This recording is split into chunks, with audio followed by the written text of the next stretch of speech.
All right. Hello, Redemption Church. We wanted to give you all some updates on our life as a church as it relates to some of the continued spreading of the coronavirus. We want you all to be prepared for where our church is at right now, but also for what could still be coming in the next coming weeks. And we don't want to cause any unneeded panic or alarm, but we actually want us all to realize that this situation might be here longer than we want.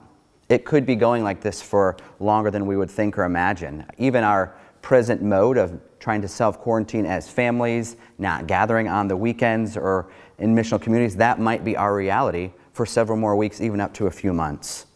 So if that is going to be the case, what does that mean for our life here at Redemption Church? What does that mean for us as a family of servant missionaries seeking to live life in missional communities?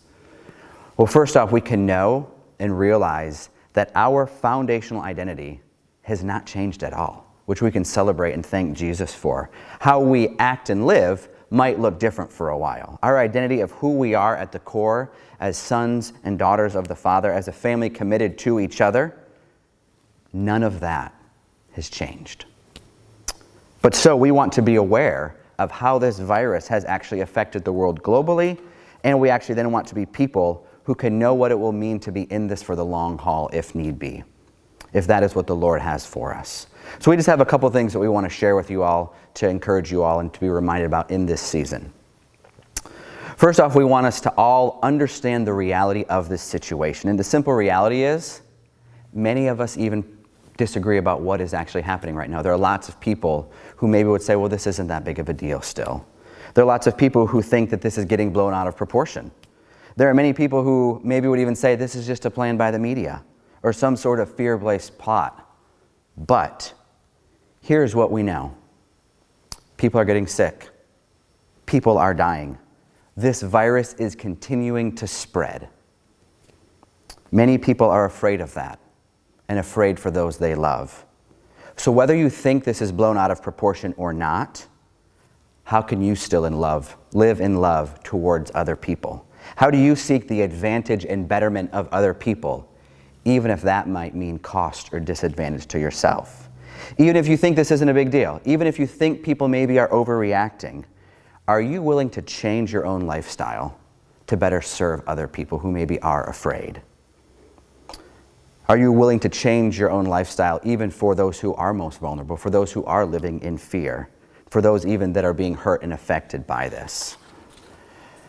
Because even if you don't think that this is a big deal, and we all might agree or disagree on the gravity of the situation, even what the future might look like, are we still willing to act as a family in love and compassion towards other people? This is where we want to not just understand the situation, but also how we're going to be called to act in it. And I think one thing that's important to recognize about this love and love for neighbor is the ability to act in ways that demonstrate true love for the people who are more vulnerable to get the virus. And so Rosaria Butterfield, you may know that name, may not know that name, a noted Christian writer and thinker and blogger, put an article on this week on how when we live in, our own way and do whatever we want and don't listen to what is happening in our world, she wonders how well we're actually obeying the commandment of not committing murder. And she puts it even to that level of when we go out, are we being a carrier? Are we giving this to people who might be more vulnerable to the disease, who might get sick, who might die? And so I just think even thinking through how we act towards other people is an act of Christian love. And so I just would encourage us to be thinking about that. I'm not telling you need to stay in your house all day. I'm not saying you can't interact with people. But I'm just asking you to think, what does love for neighbor actually look like in a time like this? Which is a hard question, because I have the same thing. I'm sitting in my house going stir crazy.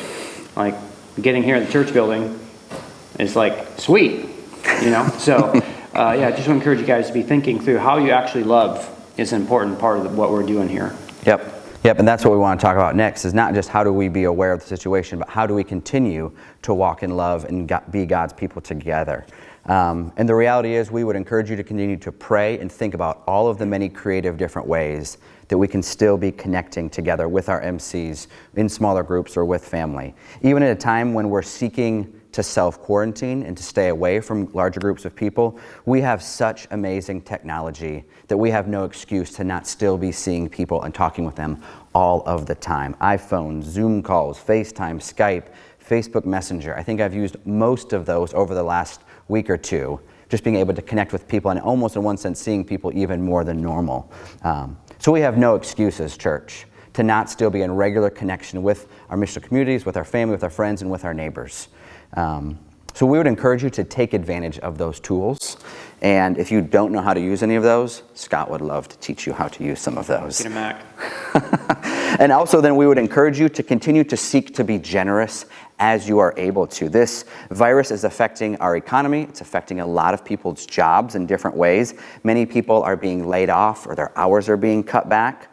So if you are one of those people right now whose job isn't being affected, you are one of those people right now who maybe you have the ability to work from home and still make the same amount of money, how can you right now seek to be financially generous with those who don't have those same advantages?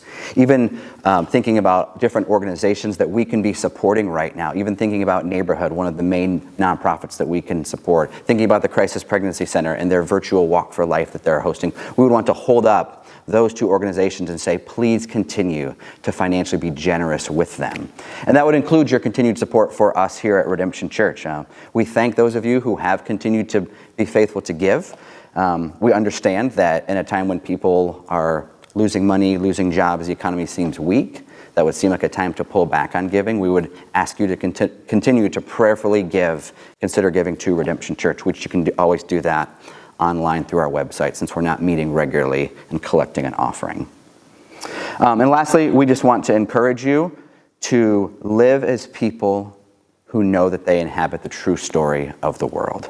We're called to trust God, but we are also called to remember that there is still much work to do and that can be done. There is still so many ways that we can still be the church right now. No one is going to church, but we are still the church as our identity. If you even were to think about throughout the Old Testament, specifically in the Psalms, we see that God's people would be in times of trouble and they would be surrounded by foes and enemies and death and destruction all around them. And what do we see? We see they would cry out to God for help and then they'd get back to work.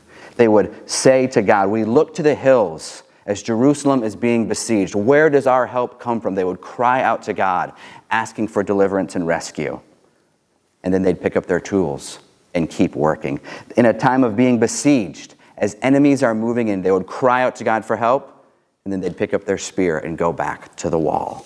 So Redemption Church, where is the Spirit calling you to still be the church and keep the work going forward? Where can you seek to care for those who are hurt, where those who are needy, maybe those who might be isolated? Where can you seek to even text your neighbors and just see if there's any simple ways that you could care for them or encourage them? So as the church, there is still a lot of work to be done as we continue to live out who we are as God's people. And as always, as Scott has said before, and as we're going to continue to say to you guys, we're here for you. We're here for you in this season. We're praying for you, and please don't hesitate to let us know if there's any ways that we can reach out to you in this time.